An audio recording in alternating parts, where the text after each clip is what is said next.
नमस्कार, स्वागत है आपका न्यूज बाइस्कोप में। मैं हूं आसिया। लगभग महीना भर होने को है मुख्यमंत्री हेमंत सोरेन दिल्ली में हैं और जब जरूरत पड़ती है वो रांची पहुंचते हैं और उसके बाद फिर दिल्ली चले जाते हैं। हालांकि वहां से वो तमाम कामों की मॉनिटरिंग कर रहे हैं। इन सब के बीच लगातार विधायकों का दिल्ली जाने का सिलसिला भी जारी है। इस बीच विपक्ष के विधायक, खासकर बीजेपी के विधायक और बड़े चेहरे भी लगातार दिल्ली जा रहे हैं। तो क्या ये माना जाए कि जो राजधानी रांची है वो दिल्ली शिफ्ट हो गई? आखिर विधायकों के इतने दिल्ली चक्कर क्यों लग रहे हैं? हाल में ही मंत्री सुदीव्य सोनू भी गए। हालांकि कई केंद्रीय मंत्रियों से उन्होंने मुलाकात की है और राज्य के हित की बातें की हैं, राज्य के लिए योजनाओं की उन्होंने मांग की है।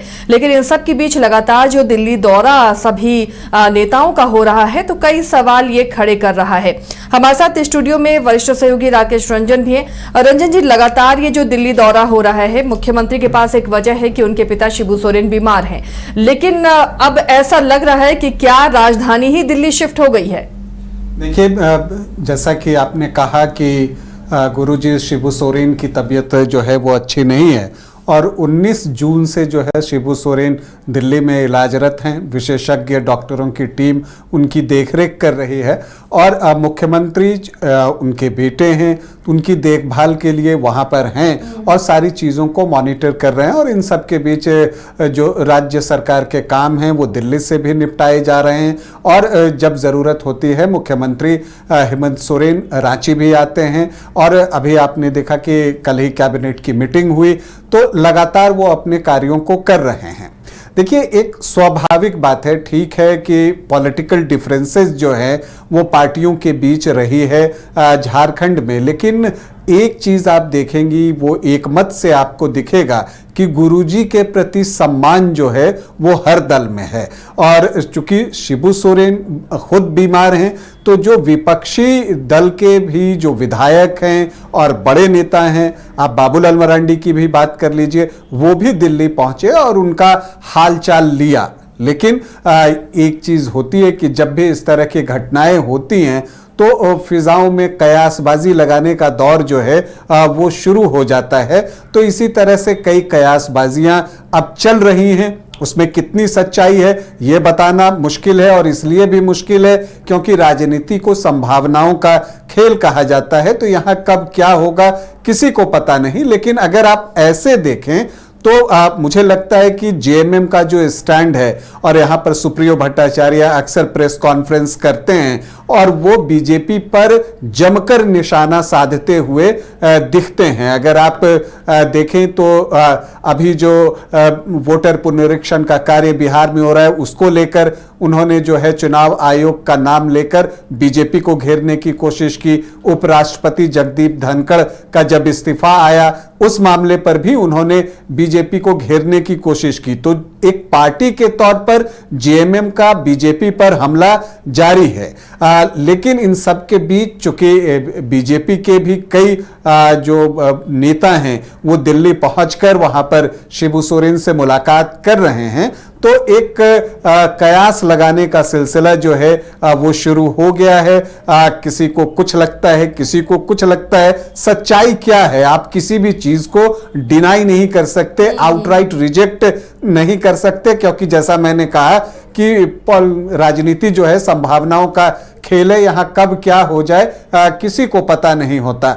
लेकिन बहुत सारी चीजें निर्भर है और इससे पहले भी आसिया जी हम लोग डिस्कस कर चुके हैं या ऐसी बातें, इस तरह की परिस्थितियां पहले भी आई हैं। पिछले 5-7 सालों में अगर आप देखें तो ये चर्चा कई बार हुई है कि बीजेपी और जेएमएम जो है वहां कुछ खिचड़ी पक रही है, लेकिन वो कभी भी जो है ऐसा कुछ दिखा नहीं। चुनाव में भी दोनों दल आमने सामने जमकर एक दूसरे से राजनीतिक लोहा लेते हुए दिखे हैं। तो चर्चाएं होती रहती हैं, लेकिन उसमें सच्चाई कितनी है अभी तक तो वो चीजें निकल कर नहीं आई। क्योंकि इससे पहले मुझे याद है कि चुनाव के पहले भी चर्चाएं हो रही थी कि बीजेपी जेएमएम के बीच कहीं कुछ खिचड़ी तो नहीं पक रहा।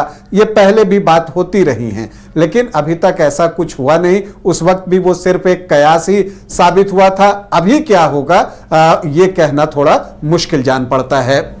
चलिए, अब राजनीति जैसे आपने भी कहा संभावनाओं का खेल है और यहाँ इनकार नहीं किया जा सकता किसी भी गठबंधन से किसी के साथ भी आने और जाने से। ये लगातार हम देखते भी रहे हैं, पड़ोसी राज्य बिहार में भी कई बार ऐसी परिस्थितियां बनी हैं। लेकिन इन सब के बीच में लगातार जब नेताओं के जाने का सिलसिला शुरू होता है और दिल्ली की दौड़ सभी लगाते हुए नजर आते हैं, मुख्यमंत्री भी लगातार दिल्ली में ही कैंप कर रहे हैं। 1-2 दिनों के लिए वो रांची आते हैं, फिर दिल्ली में ही रहते हैं। उन सब के बीच तमाम जो कद्दावर नेता हैं बीजेपी के, चाहे वो बाबूलाल मरांडी हो, रघुवर दास हो, कई लोग पहुंचे। हालांकि शिबू सोरेन का अपना एक कद है, लेकिन गुरुजी से मिलने अस्पताल पहुंचे, वहां मुख्यमंत्री से भी उनकी बातचीत हुई है। तो कयास कई तरह के लगाए जा रहे हैं। फिलहाल खुलकर कुछ तस्वीरें सामने नहीं आ रही हैं, लेकिन एक पोस्ट आज हुआ और वो पोस्ट जयराम महतो का पोस्ट था, जिसमें उन्होंने लिखा कि जेएमएम और बीजेपी अगर मिल जाते हैं तो जेएमएम के समर्थकों का क्या होगा। हालांकि कुछ ही देर बाद इस पोस्ट को जयराम ने डिलीट कर दिया, अपने एक्स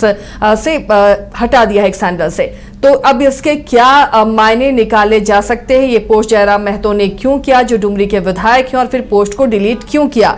इस पर भी कई तरह के कयास लगाए जा रहे हैं। हमारे सहयोगी अमित ने ये पोस्ट देखा और जैसे ही उन्होंने चाहा कि इस पोस्ट को वो शेयर करिए, उसके स्क्रीनशॉट लें, उससे पहले इस पोस्ट को हटा दिया गया है। तो क्या ये पोस्ट कुछ इशारा कर रहा है? देखिए, इसकी पुष्टि तो हम नहीं करते, लेकिन जो फिलहाल यहाँ पर परिस्थितियां बन रही हैं, जो संभावनाएं नजर आ रही हैं, उससे इनकार भी नहीं किया जा सकता है।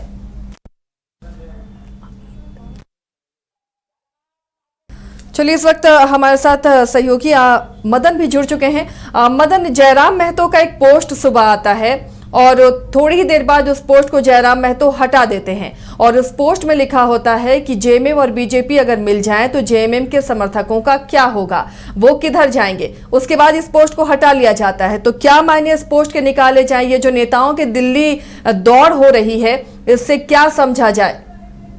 बिल्कुल, देखिए, कयासों का दौर जो है वो लगातार बढ़ता जा रहा है। जिस तरह से नेता दिल्ली पहुंच रहे हैं, ऐसे में लग रहा है कि झारखंड की राजनीति का जो एक तरह से राजधानी है वो अब दिल्ली बन चुका है। हाल के दिनों में अगर देखें तो जो गुरुजी हैं, शिबू सोरेन हैं, उनकी तबीयत खराब हुई और वो लगातार इलाज करवा रहे हैं दिल्ली में। तो ऐसे में मुख्यमंत्री और तमाम जो उनके सहयोगी हैं वो वहां पर मौजूद रहे।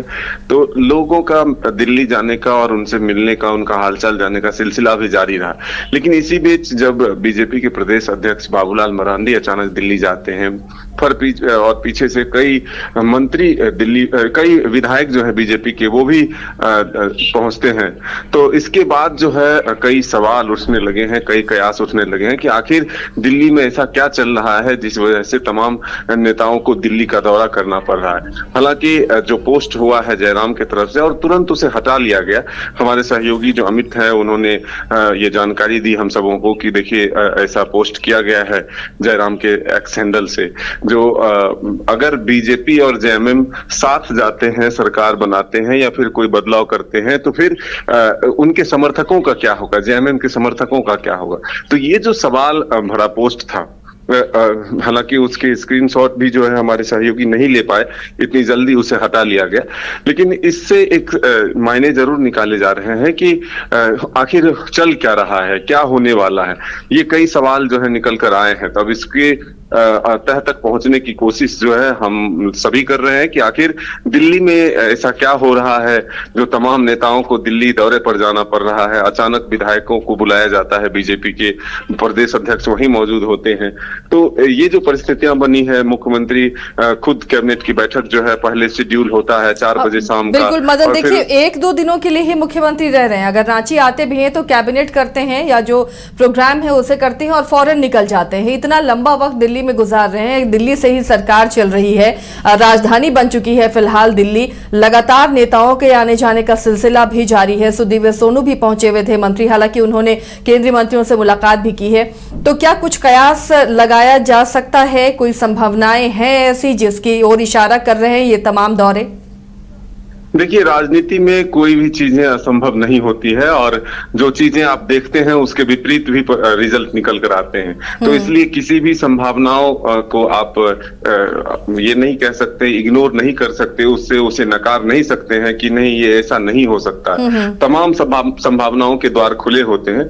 तो राजनीतिक जो उलटफेर है, जो बदलाव है, वो कभी भी देखने को मिल सकते हैं अगर परिस्थितियां उस तरह की बनती हैं। बिहार में भी आपने देखा कि कई बार सरकार जो है वो चुन करके किसी और दल के साथ आई, और फिर उसके बाद जो है दल बदल कर जो है सरकार चलता रहा।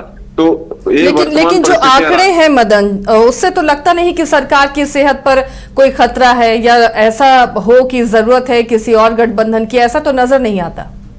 देखिए, ये आंकड़ों का उलटफेर नहीं माना जा सकता इसे। राजनीतिक परिस्थितियां ऐसी होती है जिसमें परिवर्तन के संकेत होते हैं। आप महाराष्ट्र में देखें, जिस तरह से बीजेपी ने सरकार बनाई, वहां जो गठबंधन का दल बना, जो उद्धव ठाकरे की पार्टी थी उससे भी टूटकर लोग आए, जो शरद पवार की पार्टी थे उससे टूटकर लोग आए।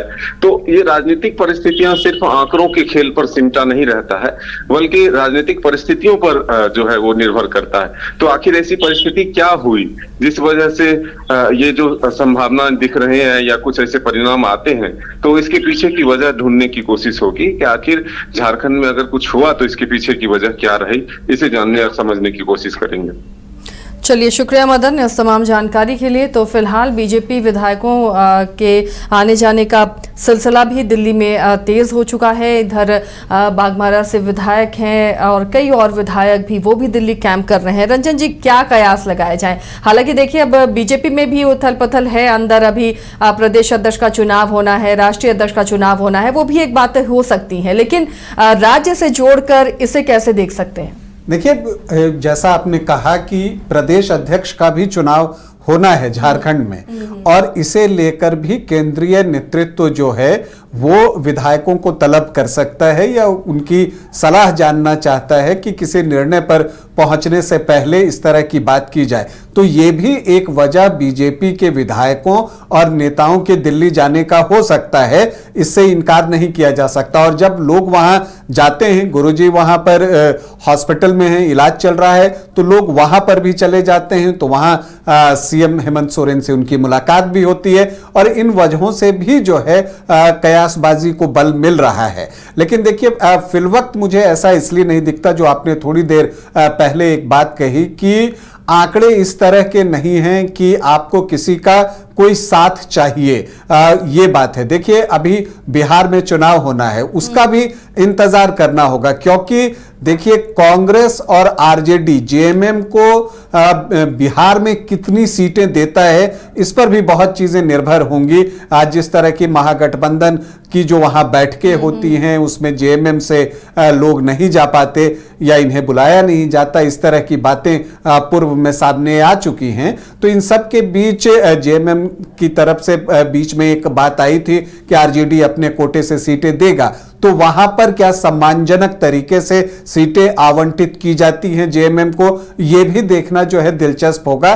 तो फिलवक्त ऐसा कुछ नहीं दिखता कि तुरंत ही कुछ हो जाए। और जैसा मैंने आपको कहा कि इससे पहले भी कई बार जो है इस तरह के कयासबाजियां हुई हैं। हालांकि अगर आप देखें तो बाबूलाल मरांडी भी सोशल मीडिया पर सरकार पर जो है वो बरसते रहते हैं। हालांकि इधर हाल में उनका टोन थोड़ा नीचे जरूर आया है, नरमी वो देखने को मिल रही है। और एक और बात हुआ, जो वो सिमडेगा के कोलीबीरा में जो नाबालिग के साथ दुष्कर्म वाला एक की घटना हुई थी, दुखद घटना हुई थी, तो उस पर जो बाबूलाल मरांडी ने पोस्ट किया था एक्स पर, उस पोस्ट को टैग करते हुए, चूंकि झारखंड पुलिस से बाबूलाल मरांडी ने वो बातें कही थी, तो बाबूलाल मरांडी के उस पोस्ट को टैग करते हुए सीएम हेमंत सोरेन ने पुलिस को निर्देश दिया था कि आरोपियों की पहचान कर उन्हें अविलंब गिरफ्तार किया जाए।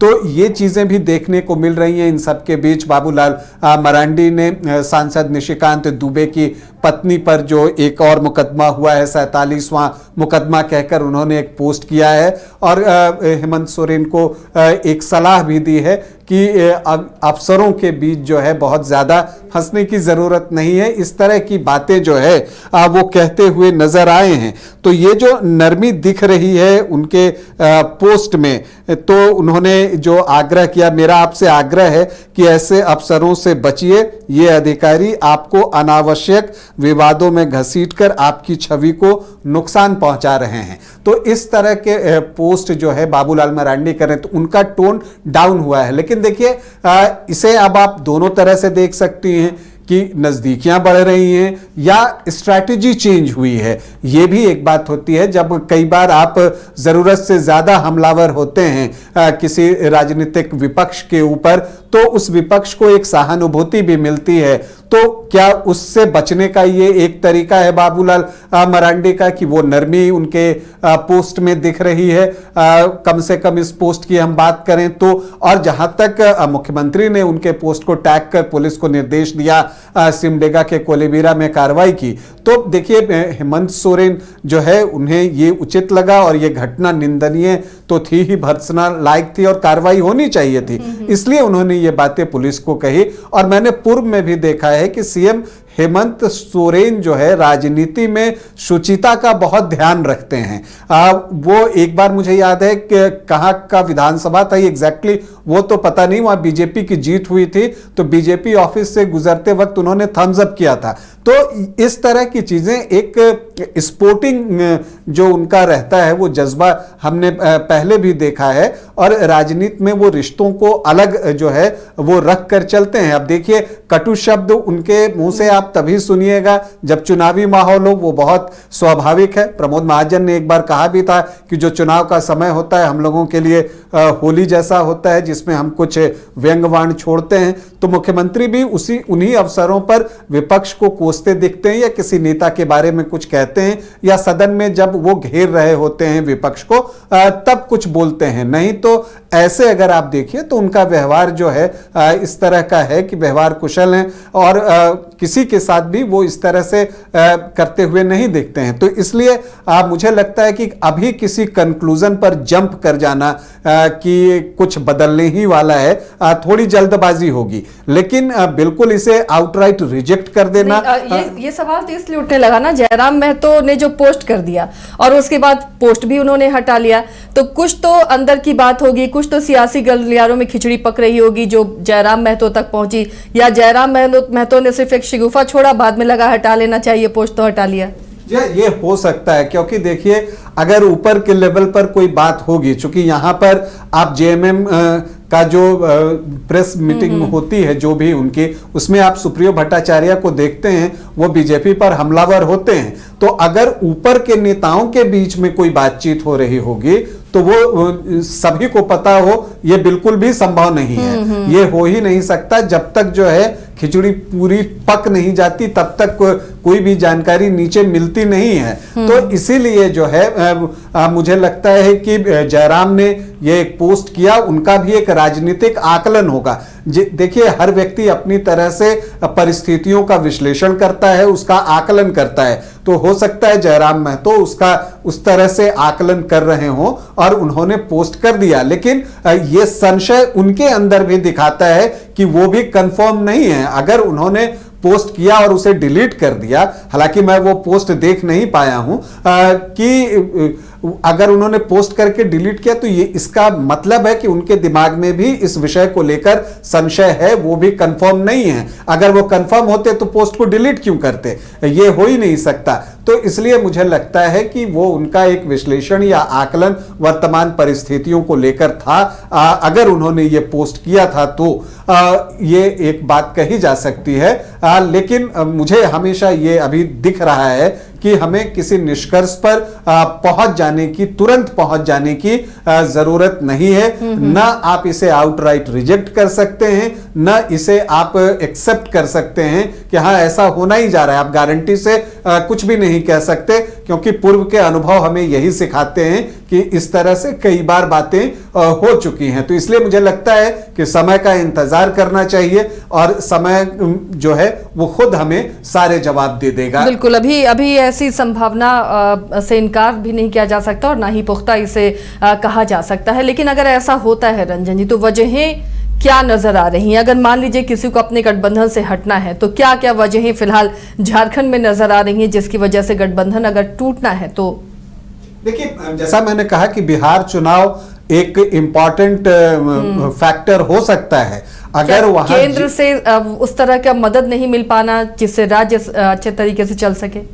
या देखिए, कई बार होता है कि जो क्षेत्रीय दल की पार्टियां होती हैं वो आमतौर पर केंद्र सरकार से निकट इसलिए भी रहती हैं। आप नॉर्थ ईस्ट के कई राज्यों की बात कर सकती हैं कि वो जो भी केंद्र में सरकार जिनकी होती है उनको कई बार समर्थन कर देते हैं। वो इसलिए करते हैं कि जो उनके यहाँ विकास कार्य हैं उनके लिए जो राशि आवंटित होती है उसमें कोई परेशानी ना हो, ये वजह हो सकती है जब उस तरह से होती है। दूसरी बात, वो जहां पर हैं वहां पर वो कंफर्टेबल फील नहीं कर रहे, तब कोई जो है पाला बदलता है। लेकिन फिलहाल क्या कुछ ऐसा है, यही एक बड़ा सवाल है कि क्या कोई परेशानी है। देखिए, केंद्र और राज्य के बीच में जो है एक कोऑर्डिनेशन तो होना चाहिए, लेकिन जब दो अलग अलग सरकारें होती हैं तो कई बार राज्य सरकार केंद्र पर ये आरोप जो है लगाते रहती है कि उन्हें भरपूर केंद्रीय मदद नहीं मिल रहा है, और जब वही राज्य सरकार और केंद्र सरकार एक हो तो मदद कम भी मिल रहा होता है तो कहा जाता है मदद मिल रही है। तो इस तरह की चीजें राजनीति में देखने को मिलती रही हैं, ये कोई नई बात नहीं होगी। तो इसीलिए मुझे लगता है कि अभी आप निष्कर्ष पर नहीं पहुंच सकते कि ऐसी कोई बात है। हाँ, बिहार चुनाव में जेएमएम को कितनी तवज्जो दी जाती है इस पर भी बहुत सारी चीजें निर्भर करेंगी अगर ऐसा कुछ हुआ तो। लेकिन फिलहाल निष्कर्ष पर पहुंचना मुझे लगता है समझदारी का काम नहीं होगा। चलिए, तो राजनीति है और राजनीति में संभावनाओं से जब इनकार नहीं किया जाता तो थोड़ा सा वेट एंड वॉच की भी स्थिति होती है। फिलहाल अभी नेताओं का दिल्ली दौरा है, कई वजहें हैं। बीजेपी के प्रदेश अध्यक्ष का चुनाव होना है, राष्ट्रीय अध्यक्ष का भी चुनाव होना है। इन सब के बीच झारखंड से बीजेपी नेताओं के दिल्ली जाने का सिलसिला भी तेज है और एक एक कर सभी पहुंच रहे हैं। लेकिन इन सब के बीच लगातार मुख्यमंत्री हेमंत सोरेन दिल्ली में कैंप कर रहे हैं, इसलिए सवाल भी उठ रहे हैं। जयराम महतो के पोस्ट ने भी सवाल उठाया है। फिलहाल हम भी अभी वेट एंड वॉच की स्थिति में हैं और जो भी अपडेट होगा आप तक जरूर पहुंचाते रहेंगे। फिलहाल इतना ही, आप देखते रहिए न्यूज़ 22 को।